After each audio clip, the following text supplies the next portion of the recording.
the management of the company, Mr. Manoj Raghavan, CEO and Managing Director at Tata Elxsi, joins us on the show now. Good afternoon, good morning, sir. Thank you so much for joining us, Mr. Raghavan. First up, let me ask you about the demand environment itself. Your FY22 revenue growth was a solid 34%. Is this kind of growth rate sustainable? And what is your assessment of the demand at this point of time versus what you saw 12 months ago?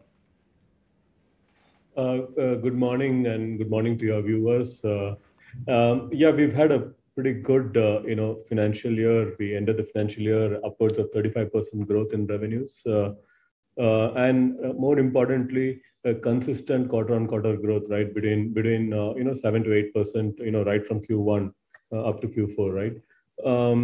At this point in time, I see no reason why, I mean, the demand is pretty strong. I don't see any reason why we should be worried about it. We continue to be very bullish, and as long as we execute on our strategies, I believe we are on a good wicket, to show consistent growth. Environment, because this quarter the growth was led by the European region, which grew almost 10% quarter on quarter. Now with the inflationary pressure and the entire geopolitical tension, are you seeing any impact on the client spend and the budget, given the fact that we are seeing inflation across the globe being at decadal high levels? We really don't see any effect of the geopolitical situation. I mean, we don't have any customers or any business in the Eastern European region and Russia, right? So to that extent, we really don't see a cause for worry or anything. But the good thing about Tata Elxsi is we are, if you look at our regional split, we are split between the US, Europe, and the rest of the world. Similarly, from industry vertical also, we're well diversified, among 3 different industry verticals. So we have sort of, I would say, de-risked our entire both business portfolio as well as our geographical mix. So to that extent, I think, even if there are some issues in a particular region or a particular industry vertical, I'm pretty confident that we'll be able to manage that because of exposure to other regions and other verticals.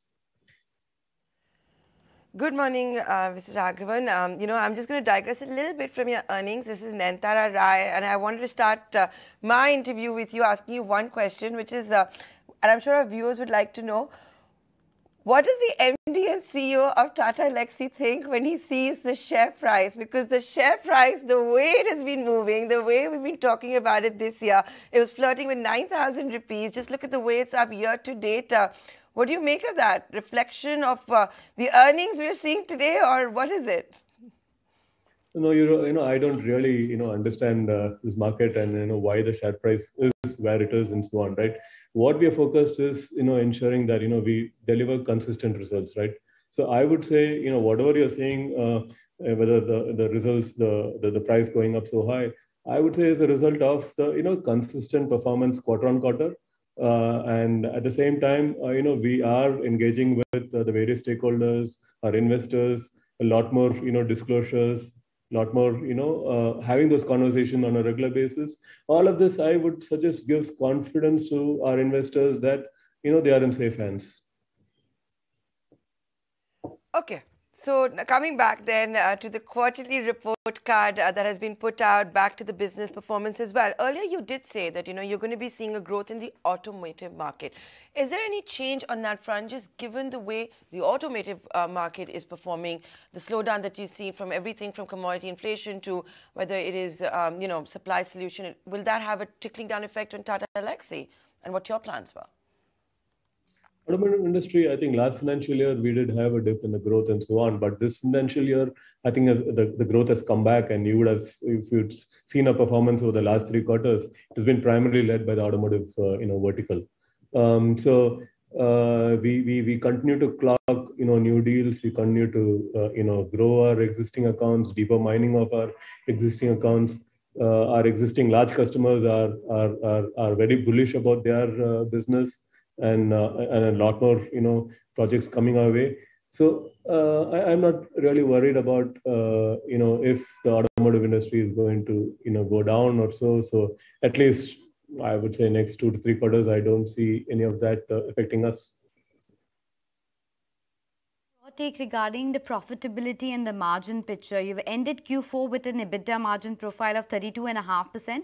What should we expect for the entire year FY23, given the fact that there is this wage inflation impact which is likely to come into the IT companies' earnings as well? Yeah, we don't usually give these projections, right? But at the same time, let me tell you that for a majority of our workforce, that is a junior workforce, we've already done the wage hike in January. So the numbers that you see today are after the wage hike. And talk to us about the embedded product design as well, because that forms bulk of your portfolio. It's reported robust growth quarter on quarter despite a heavy base.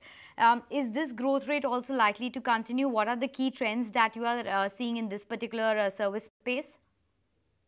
Yeah, the embedded product design business is like the main business of Tata Elxsi, right? And the growth over the last 2 to 3 years that we have seen in the organization is primarily because of the consistent growth in the embedded product design business.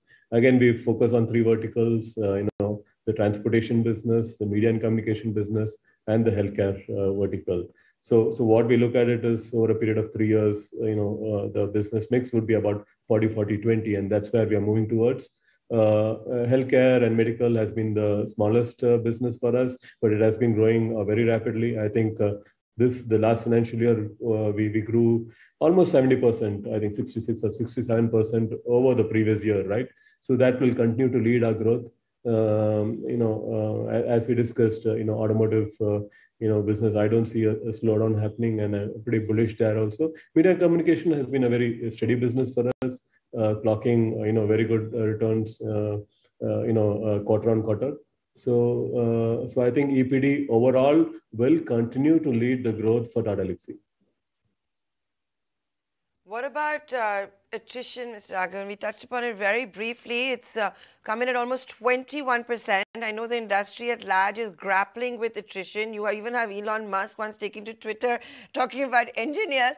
But what's the game plan, and how is this going to continue to eat into the balance sheet?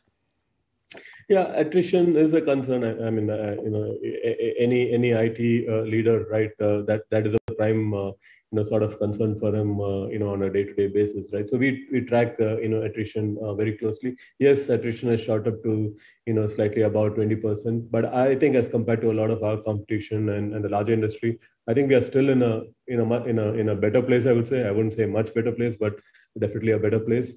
Yeah, we are doing a number of steps. We talked about, the wage hikes. There are a number of other things that we're doing, including, learning and development opportunity, leadership development, opportunities for our resources. So there are a number of things that we are doing internally to ensure that, employees who work with us, continue to work with us.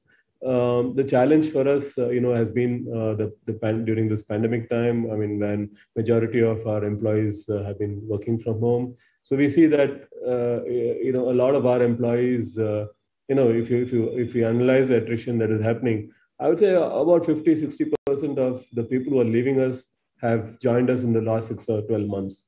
So there are people who have joined us virtually and has left us virtually. So that is a main challenge that we are facing. So a lot of infant attrition, so to say, right? But however, many of the long-termers are definitely, continuing with us, and the attrition, at least among the key employees and the long-term employees, that is, much smaller than, the reported attrition. So to that extent, I would say, attrition is under control. However, we really are, on a day-to-day basis watching it and, taking steps to ensure that, we don't get into a bigger mess. What about the deal pipeline? What is that looking like?